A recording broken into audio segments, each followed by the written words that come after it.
언론사가 되지 않으면 언론사가 계속해서 신기술의 점령이 될 수밖에 없는 그런 상황들이에요. 예.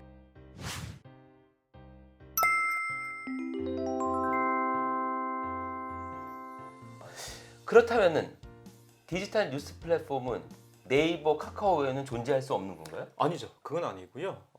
제가 언론사에 뭐 CEO를 뵙거나 아니면 좀 간부급들, 의사결정권자들을 뵐 때마다 말씀드리는 게 뭐냐면 우리가 이제 그 인터넷에 이제 유통 권력이 뺏겼다는 말씀들은 많이 이야기를 합니다. 뉴스 유통이 이제 포털 사이트를 중심으로 해서 이제 운영되기 때문에 자 그러면 이 이후의 기술의 발전 단계에서 생각해 볼 때 언론사가 플랫폼화 되지 않으면 언론사가 계속해서 신기술의 점령이 될 수밖에 없는 그런 상황들이에요. 예. 그래서 언론사가 플랫폼이 되어야 된다라고 말씀을 드리는데 아까 말씀드린 기술력도 있어야 되죠. 물론 이제 컨텐츠는 기본적으로 가지고 있으니까 그리고 기술을 활용한 새로운 컨텐츠들을 또 만들어야 됩니다. 근데 중요한 건 뭐냐면 네트워크가 굉장히 힘들어요. 근데 이용자라는 것이 지금 분산되어 있고 포털을 통해서 뉴스를 많이 이용하기 때문에 이용자가 직접적으로 해당 미디어에 들어와서 이용하기는 굉장히 쉽지는 않은 그런 상황들이 되죠. 그걸 기술적으로 어떻게 풀 수는 있을 것 같아요. 아까 말씀드린 블록체인 기술을 활용해서 풀 수 있을 것 같은데 자 그러면 다시 돌아가면 제가 이제 그분들에게 플랫폼화가 되어야 된다고 말씀드렸을 때 한국에서 그런 플랫폼화가 될 수 있는 기업이 저는 그렇게 많지 않다고 생각이 그렇죠. 듭니다. 왜냐면 그 단일 기업은 할 수 있는 게 사실 제한되어 있으니까. 그리고 글로벌에도 많지는 않아요. 근데 이제 뭐 예를 들어서 그런 것들이 있겠죠. 그 예를 들어서 뉴욕 타임스가 지금 디지털화가 굉장히 잘 되어 있다라고 이야기하는데 그들이 제가 생각할 때는 그들은 네트워크가 되어 가고 있고요. 그리고 또 중요한 것은 뭐냐면 언론 매체가 가지고 있는 그 어떤 브랜드, 신뢰와 관련된 브랜드, 신뢰성이 높은 브랜드가 해당 미디어 그룹의 가장 중요한 자산입니다. 그렇기 때문에 그 브랜드를 지키기 위해서 다시 이야기해서 뉴스를 잘 만들고 잘 유통시키기 위해서 다른 사업 분야를 크게 넓히면서 수익을 여기에 집어넣는 그러면서 해당 미디어가 굉장히 중요한 그 그룹의 신뢰 가치이기 때문에 자산 가치이기 때문에 다시 또 투자하고 선순환 고리를 만들어내는 이런 것들이 좀 필요하다는 건데 글로벌하게도 그렇고 한국에서도 그렇게 언론사들이 많지는 않아요. 자 그러면 어쨌든 몇 개 한두 개 언론사가 뉴스 플랫폼화 되었다고 했을 때 나머지 언론사는 어떻게 될 것인가? 그러게. 다른 플랫폼을 또 찾겠죠? 찾을 수밖에 없어요. 일단 그들은 기술적으로. 자본도 없고 네네. 인력도 없고 그러다 그렇죠. 보니까 자체적으로 해결할 수는 그렇죠, 없겠죠. 그렇죠. 근데 그게 무엇이 될 건가는 좀 지켜봐야 그렇죠. 그건 아직까지는 네네네. 모르니까. 자, 그러면 이때 왜냐면은 퍼블리시가 많은 사업 영역군 중에 하나가 디지털 뉴스 네네. 플랫폼이니까. 자, 퍼블리시의 역할은 뭡니까 그러면?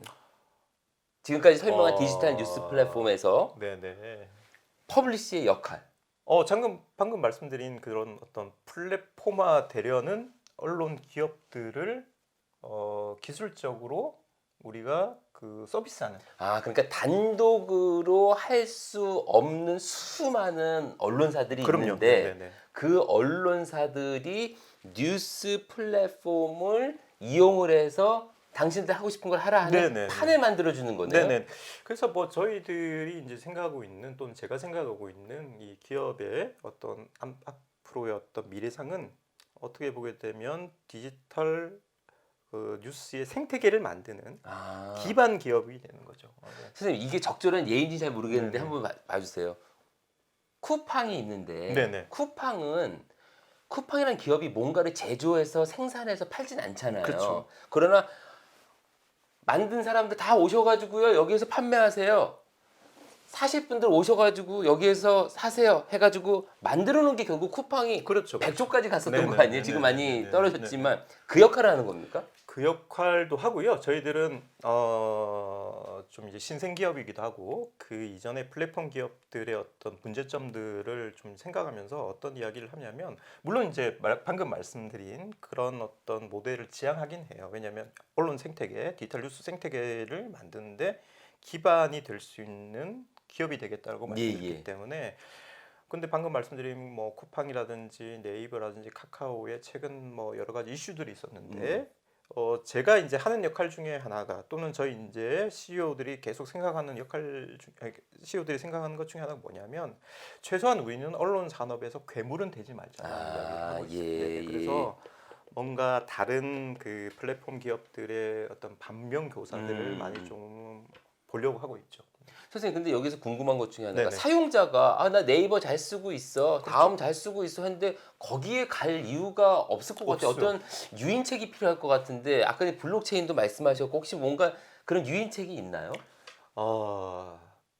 이게 굉장히 좀 힘든 이야기인데요. 왜냐하면 포털에서 뉴스 이용이 우리나라의 뉴스 이용의 뭐 데이터상으로 뭐 많게는 90%를 이야기를 하기도 하고요.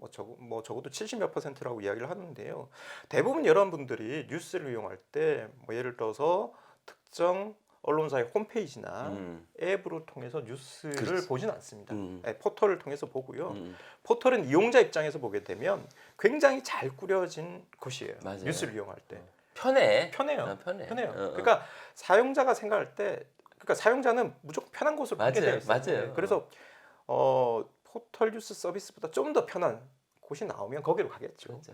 자, 그렇다고 그러면 아까도 말씀드렸지만 기존의 언론사들이 취해야 할 방식들이 뭐냐면 지금 언론사들이 가장 알고 싶어하는 건 뭐 비즈니스 모델도 아니고요. 뭐 예를 들어서 뭐 모바일 퍼스트 테크놀로지 인터넷 퍼스트 뭐 AI 퍼스트 퍼스트 이런 이야기를 하는데요. 그 퍼스트라고 하는 그 용어는 사실은 어떻게 보게 되면 이용자를 알고 싶어 했던 거예요. 왜냐하면 자신의 이용자가 누군지 모르잖아요. 포털에서 나의 언론사의 컨텐츠를 이용하는데 그들이 누군지를 몰라요. 왜냐하면 포털에서는 그게 사실은 가장 기본적인 비즈니스의 어떤 핵심 데이터가 되는 거죠. 이용자 데이터는. 그럼 어떻게 찾아요? 그걸 알고 퍼블리스는. 그걸 알고 싶어 하는 거죠. 근데 뭐냐면 퍼블리시가 가지고 있는 생각은 뭐냐면 여러 가지 기술이 있는데 그 중에 하나가 저희는 이제 블록체인 기술이라고 보는 거죠. 이제 블록체인 기술은 여러분이 좀 찾아보시기 바랍니다. 이건 뭐냐면 간단하게 말씀드리면 그거죠. 뭐냐면 블록체인 기술은 기존의 중앙이 가지고 있던 유통 권력을 생산자나 이용자들에게 분산시키는 겁니다. 중앙에 권력이 없는 거예요. 뉴스를 이용할 때 포털이 없어진다고 생각하시면 됩니다. 단순하게 말씀드리면 이건 굉장히 단순하게 말씀드린 건데요. 포털이 없어지는 않습니다, 여러분들. 자, 그렇게 한다면 만약에 이 이용자가 제가 뭐 굉장히 좀 간단한 사례를 들어볼게요. 블록체인을 이야기할 때 가장 이해하기 쉽게 만드는 건 뭐냐면 개인 간의 거래입니다. 예를 들어서 제가 정동훈 교수님께 10,000원을 빌린다고 생각을 해보죠. 그러면 10,000원을 드렸어요. 지폐로 주지 않고 요즘에는 당연히 이체를 하시겠죠. 이체를 하겠죠. 이체를 하게 되면 우리의 이체의 근거는 어디에 남아있냐면 은행에 남아 있습니다. 그 위에는 중앙은행인 그 한국은행이고요. 자, 그렇게 되게 되면 나의 거래는 여기서 찾아야 되는 거죠. 그렇죠. 그리고 사업을 하려고 그러면 이 데이터를 보고 싶은데 이 데이터는 열어주지 않을 거예요. 그렇겠죠. 예를 들어서 근데 제가 정동훈 교수님과 거래를 하는데 중앙은행이 없고요. 그냥 둘이서 현금을 주고받았다고 합시다.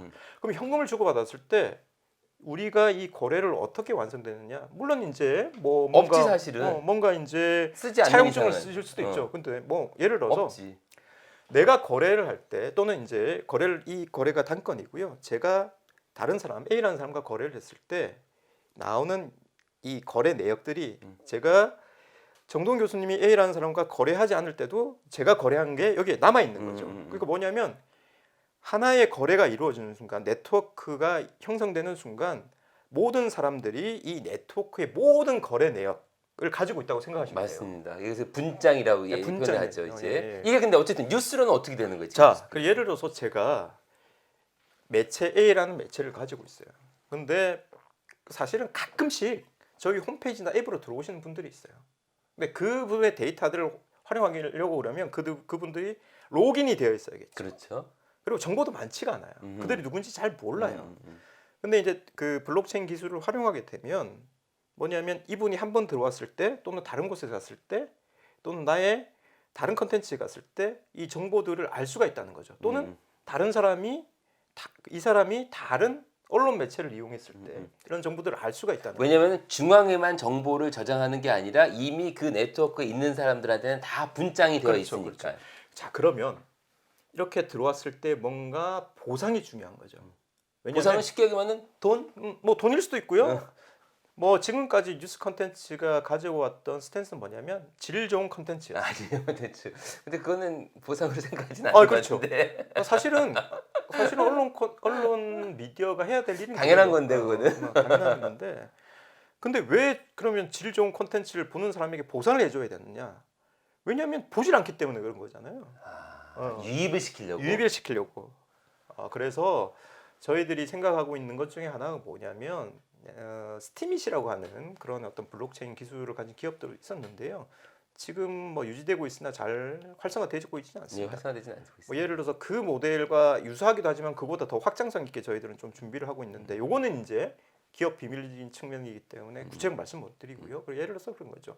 나의 언론사에 들어온 분한테 일정 부분 보상을 해주고 나의 컨텐츠를 보신 분에게 일정 부분 보상해주고 댓글을 남기신 분에게 보상을 해주고 그리고 뭐 나의 우리 회사의 컨텐츠를 유통시켜주는 소셜 미디어에 유통시켜주는 분들에게 보상을 해주고 예, 예. 이런 보상 체계를 마련하게 되면 네트워크가 형성이 되고 그리고 이 네트워크가 연결이 되게 되면 하나의 거대한 생태계가 꾸려질 것이고 그리고 어느 정도 시간이 지나게 되면 그 양화가 악화를 구축하듯이 좋은 어떤 모델이 생겨날 수 있다고 생각이 드는 거죠. 저희들이 가지고 있는 개념 중에 하나는 그겁니다. 그래서 첫 출발 이제 하신 거고요. 네네 그렇습니다. 예.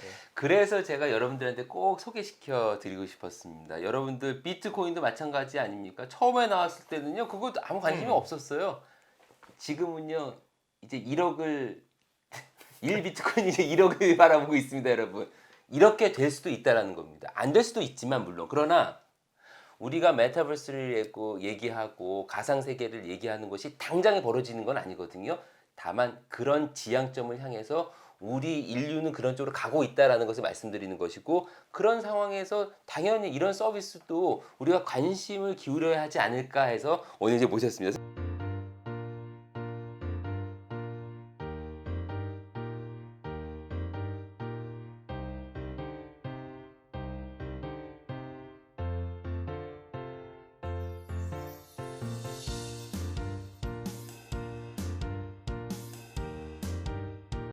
영상이 유익하셨다면 구독, 좋아요, 댓글과 알림 설정까지 부탁해요.